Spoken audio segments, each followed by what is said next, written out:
រយៈពេលជាច្រើនខែមុនពេលការប្រយុទ្ធគ្នាចាប់ផ្ដើមនៅថ្ងៃទី8ខែធ្នូឆ្នាំ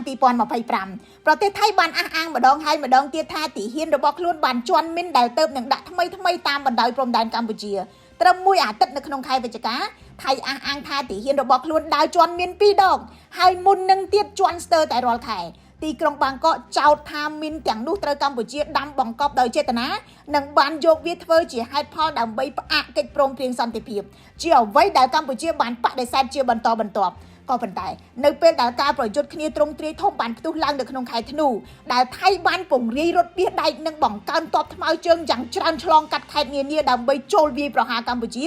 តែបែរជាគ្មានទីហ៊ានថៃណាម្នាក់ត្រូវបានរាយការណ៍ថាបានជន់មីននៅក្នុងតំបន់ដូចគ្នាដែលប្រទេសថៃបានអះអាងពីមុនថាកម្ពុជាដាក់មីននោះទេភាពផ្ទុយគ្នានេះកំពុងបង្កើតសំណួរពីមជ្ឈដ្ឋានជាច្រើនប្រសិនបើមានមីនថ្មីនៅរាយប៉ាយដោយថៃអះអាងមីនហើយអ្វីបានជាមិនមានអ្នកស្លាប់ឬក៏របួសដោយសារតែមីននៅក្នុងពេលដំណាក់កាលធ្ងន់ធ្ងរបំផុតនៃការចាត់ឡាត់កងទ័ពរបស់ថៃ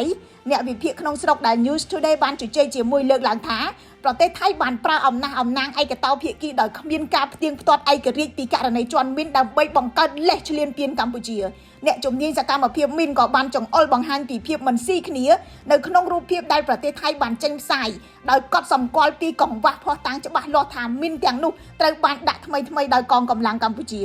នៅពេលដែលការវាយប្រហាររបស់ថៃបានរាលដាលដល់6ខេត្តក្នុងប្រទេសកម្ពុជា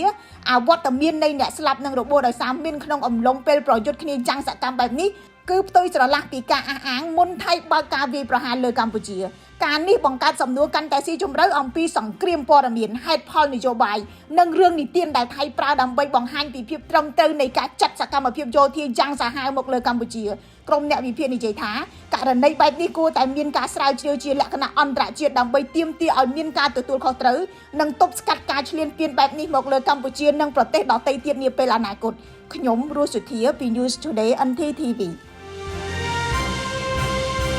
គម្រោងចាំក្នុងការធ្វើអ្វីមួយហើយស្ដាយក្រោយនៅពេលដែលបាត់បង់ម៉ាស៊ីនបាញ់ថ្នាំអង្គរ Sprayer គ្រប់គ្រងហានិភ័យទាន់ពេលវេលានិងគ្រប់ស្ថានភាព